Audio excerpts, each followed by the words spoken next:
Está começando mais um GC Online, então pega sua agenda, sua Bíblia e coloque aqui o seu coração diante do Senhor, porque nós vamos aprender de Jesus hoje, mas antes nós vamos louvá-lo. Estou aqui com o pastor Mateus, Fernando, Alisson e dê lugar aí para nós no seu cantinho para ouvir aquilo que Jesus tem para falar aos nossos corações. Pai, muito obrigada por tudo aquilo que o Senhor tem feito sobre nós. Que o Senhor venha nos edificar nesse dia, para que possamos cada vez mais avançarmos na nossa vida de fé, crescermos cada vez mais diante da Sua palavra, acertando, Senhor, os passos de cada vez da nossa vida, em nome de Jesus, segundo a Sua boa, perfeita e agradável vontade.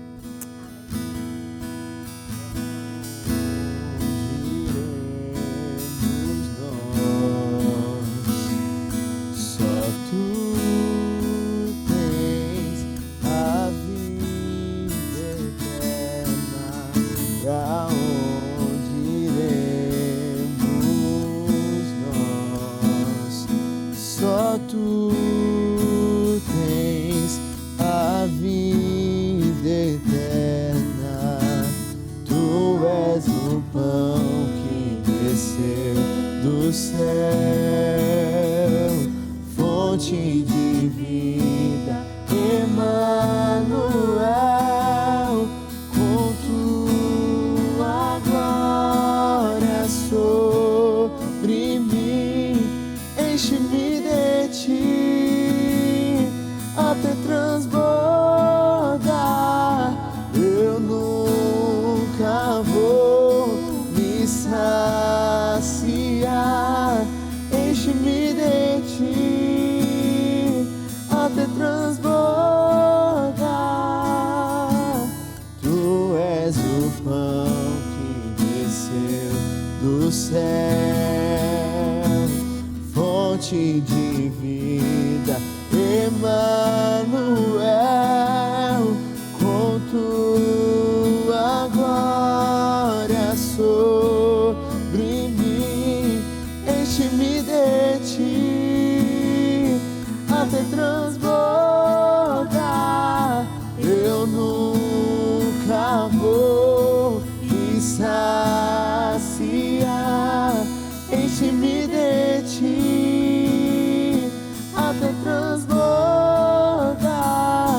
Pra onde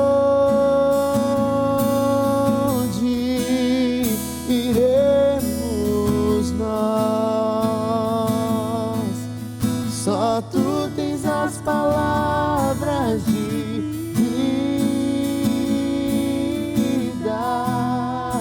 eterna. Pra onde iremos nós?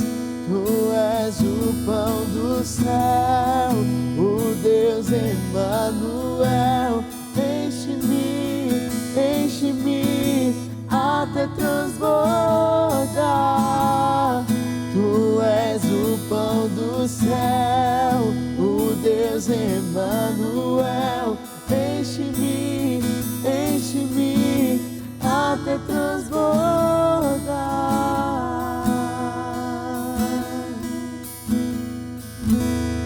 Aleluia! Essa música vai falar um pouquinho daquilo que a gente vai falar hoje também.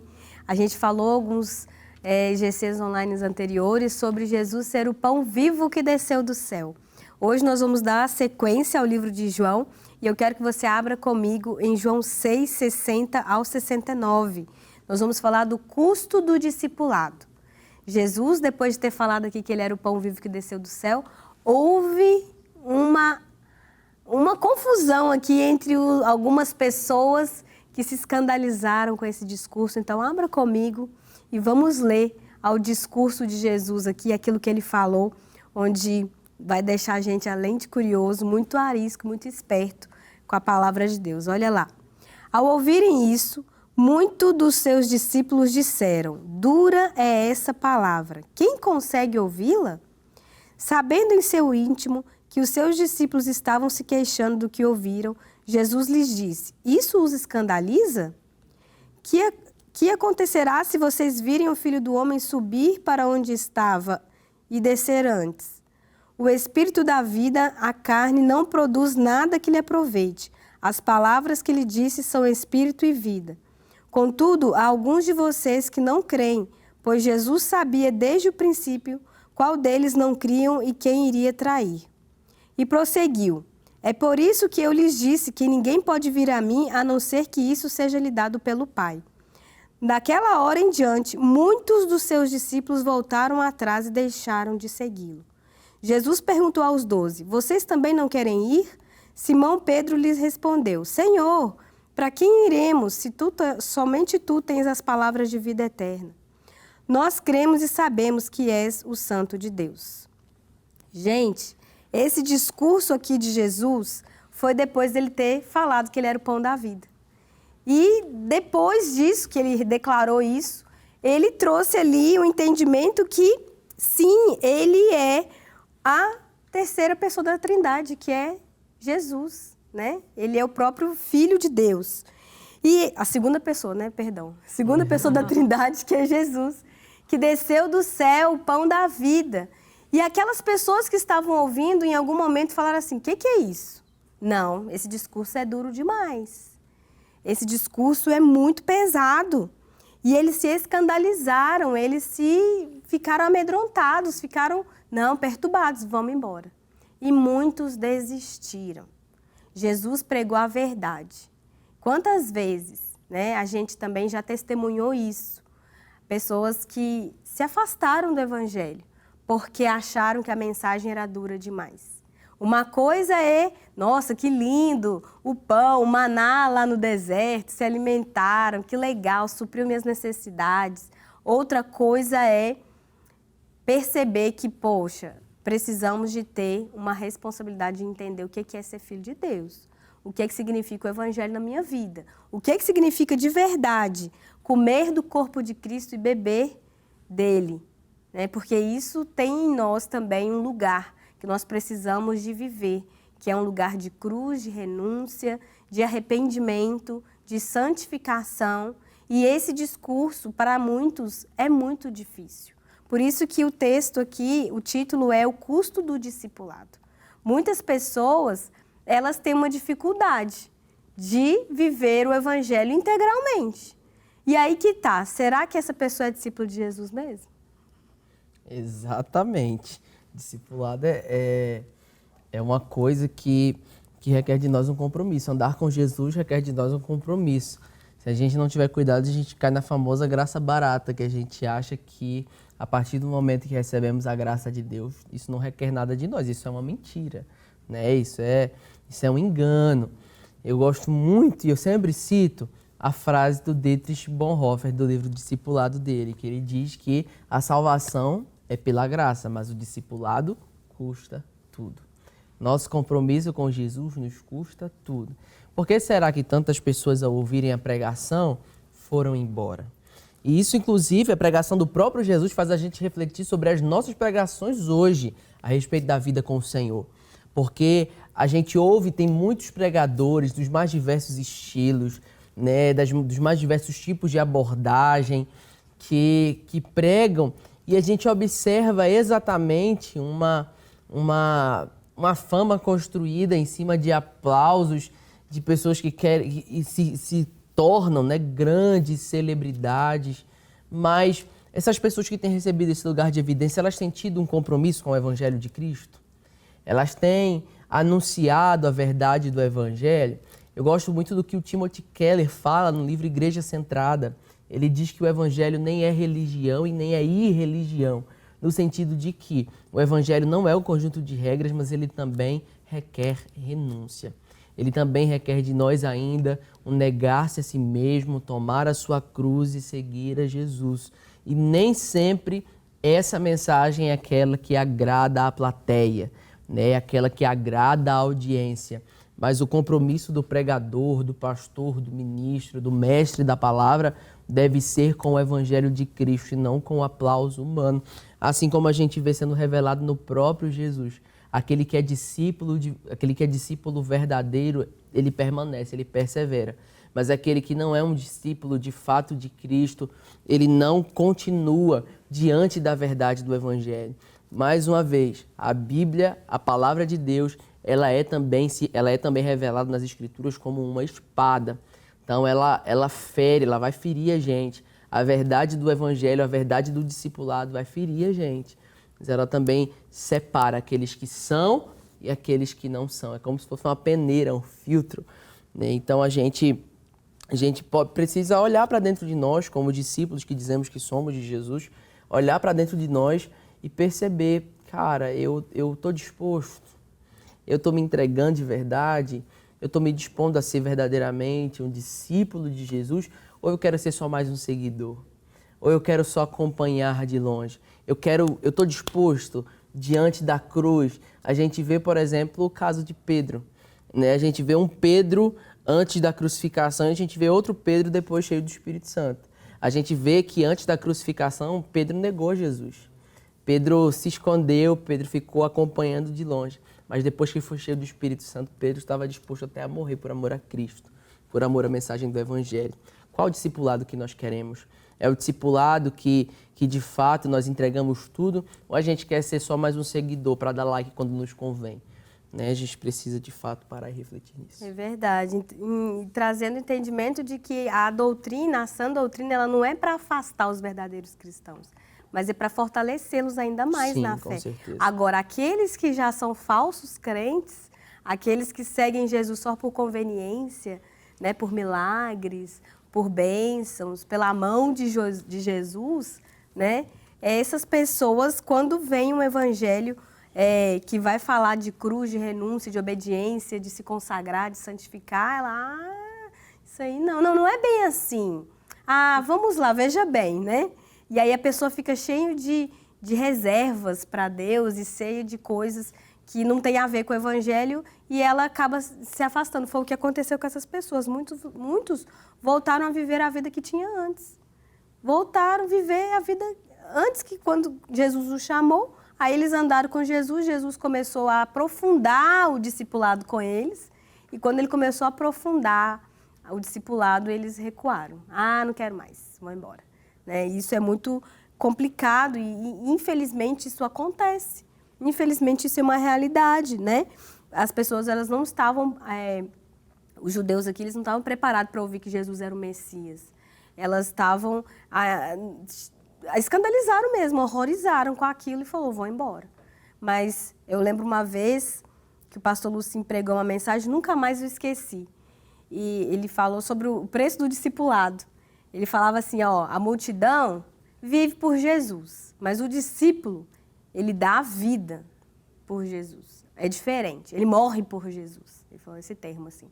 A multidão vive para Jesus, aleluia, glória a Deus. Mas aquele que é discípulo mesmo, ele morre por Cristo. Igual a gente vê tantos irmãos na fé, da igreja perseguida lá, de verdade, morrendo por causa do evangelho. É um evangelho genuíno, puro e verdadeiro. Então, quando o evangelho de verdade é pregado, ele faz aquilo que o pastor Mateus falou, ele filtra. Ele filtra. E é importante a gente perceber que em algum momento, se a gente achar duro demais, é porque a gente precisa converter mais, né, Fê? É engraçado assim, né? Milagre, eu quero. Os benefícios que Jesus pode me trazer, eu quero. Mas na hora que ele traz ali a verdade nua e crua, e que para muitos ali foi confrontador, não quero mais. E a gente vê um outro cenário diferente, né? Eu até falei aqui alguns dias passados que eu estou fazendo o meu devocional esse ano através do plano de leitura da nossa agenda. E eu estava lendo um dia desses também, em Atos, relendo, né, esse texto, quando os discípulos eles são presos e na hora que eles vão ser soltos, falam, a gente não quer ver vocês pregando de Jesus mais não. E eles saem, eles não só pregam, como eles ficam felizes por terem sido presos por causa do nome de Jesus. Então, esse é o verdadeiro evangelho, né? É não só pelo benefício próprio, mas é uma entrega genuína, assim.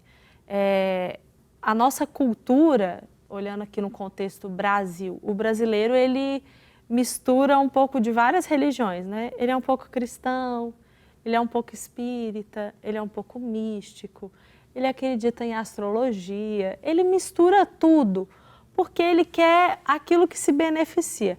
Não, eu quero ser cristão. Mas se pensar em reencarnação, uma coisa que acalma mais meu coração, eu sou um cristão que acredita em reencarnação. Mas se o horóscopo me diz o que vai acontecer no meu dia, eu quero acreditar nisso também. Ou seja, ele busca uma fé que ele mesmo constrói os fundamentos dela. Até aqui eu acredito. E a gente tem visto isso crescer cada vez mais dentro da igreja, assim. É esse liberalismo mesmo. Não, até aqui é isso aqui. Não, isso esse resto, contexto da época, a gente tem que olhar isso. Ah, não, sexo só depois do casamento? Não, muito antiquado. Você tem que entender o contexto da época. A Bíblia é muito machista, a Bíblia é muito isso. Ou seja, a gente quer fundamentar a nossa própria fé.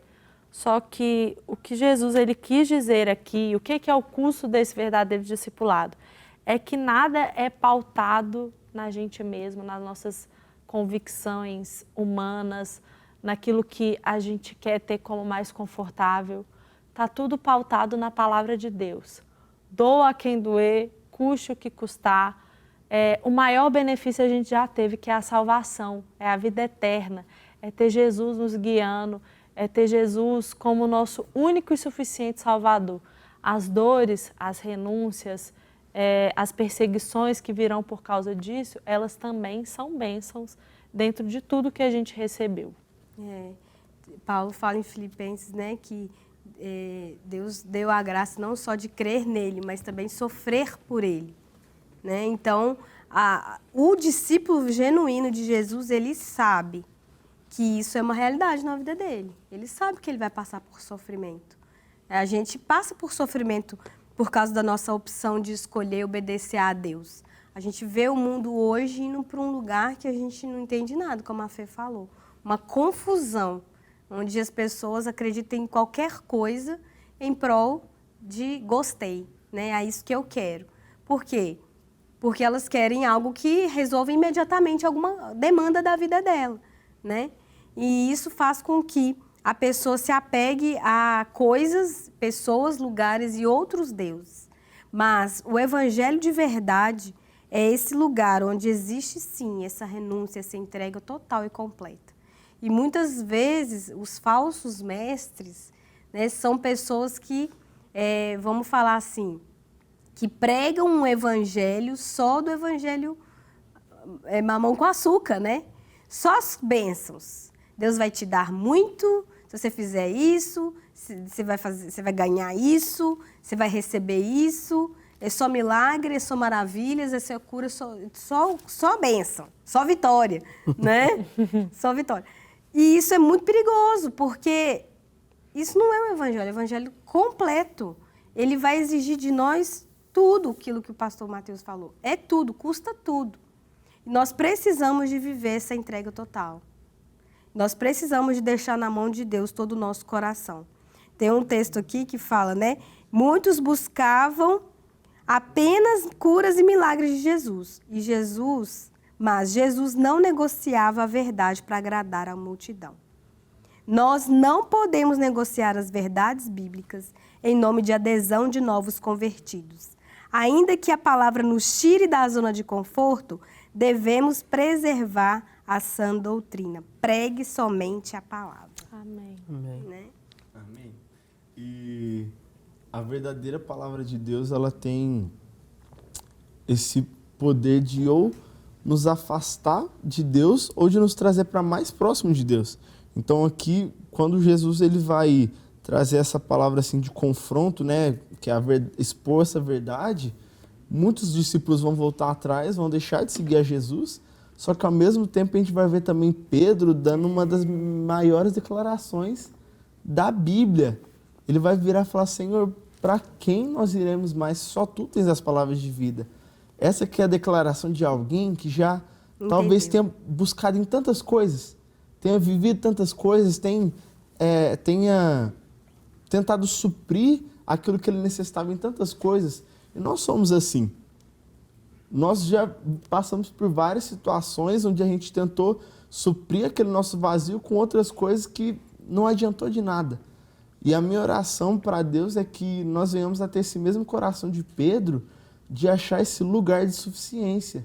De uma forma que a gente vai olhar para onde nós estamos e o nosso relacionamento com Deus, a gente vai olhar tipo assim, eu encontrei meu lugar aqui.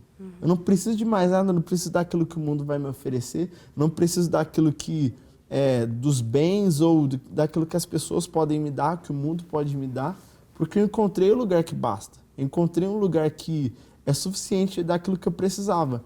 Não daquilo que eu queria, mas daquilo que eu preciso.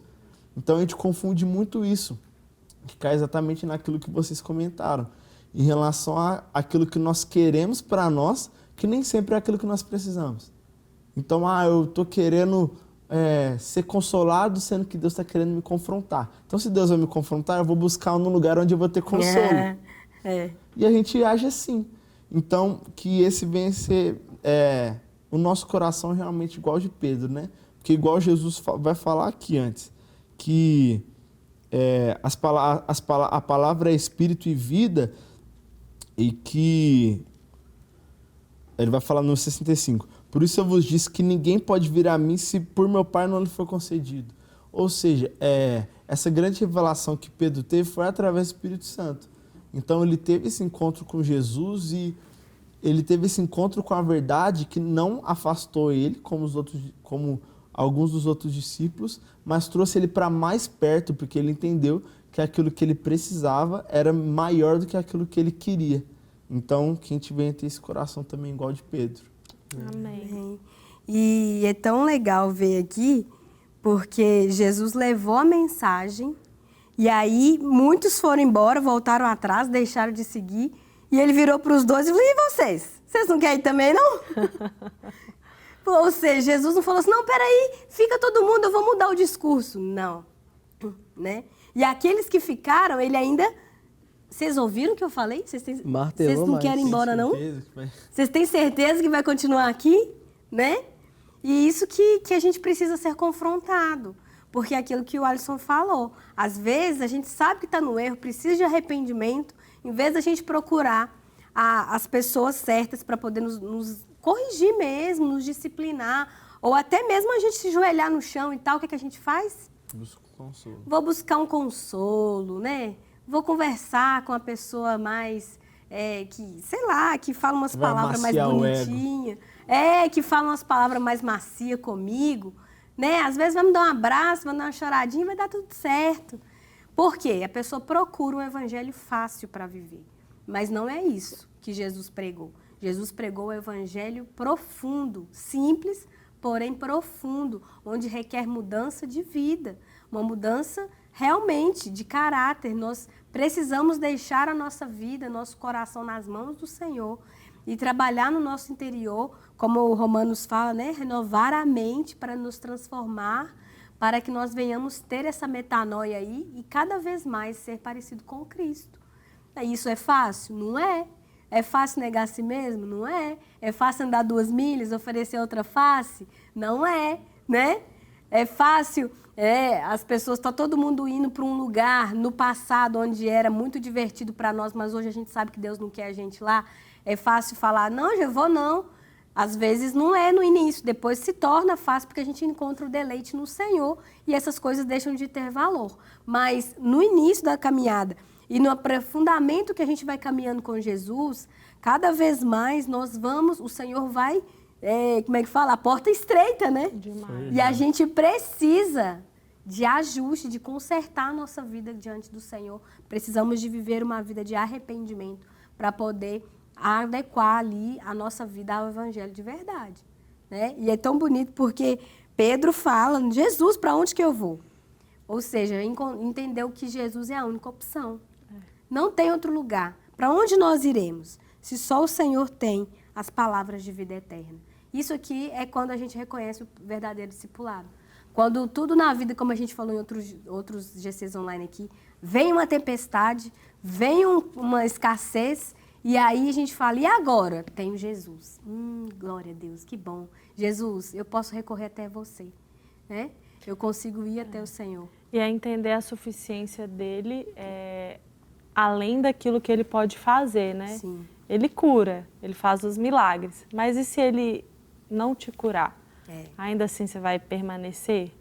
Ele pode fazer, mas às vezes ele não vai fazer, né? Assim como a gente viu na vida de tantas pessoas, assim. E é aí que, eu acho que é aí que está... Permanência. O desafio saber, de permanecer. Assim, até qual é o custo de tudo, porque a gente tem a quem recorrer. Mas e sabendo que ele pode fazer, e se ele não fizer, a gente permanece só por quem ele é? É verdade. Isso é mesmo. Porque a gente não conhece. Quem conheceu a mente do Senhor, né? A gente não tem a plena consciência e entendimento de tudo que Deus vai fazer na nossa vida na Terra. E tem coisas que é diferente do que a gente imaginou. Aí na hora a gente pode até ficar, mas como assim? Uma tragédia, um caos? O que aconteceu? Mas Deus não perde o controle de nada. Ele é soberano e Ele é. E nós, por mais diferente que seja o cenário que a gente está, nós precisamos confiar unicamente no Senhor.